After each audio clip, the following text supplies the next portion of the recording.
So I ask, did they stumble in order that they might fall? By no means.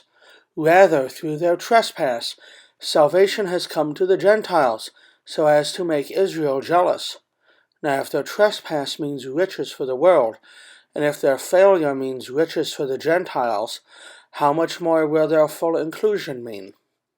Now I am speaking to you Gentiles, inasmuch as I am an apostle to the Gentiles, I magnify my ministry, in order somehow to make my fellow Jews jealous, and thus save some of them.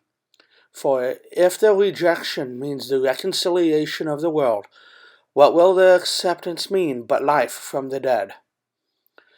If the dough offered as firstfruits is holy, so is the whole lump, and if the root is holy, so are the branches.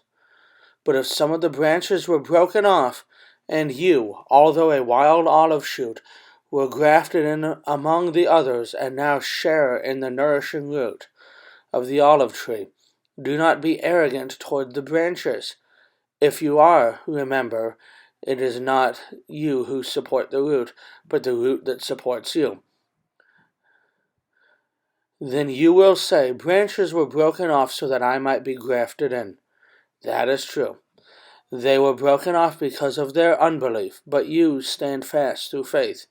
So do not become proud, but fear. For God did not spare the natural branches, neither will he spare you. Note that the kindness and the severity of God. Severity towards those who have fallen, but God's kindness towards you, provided you continue in his kindness.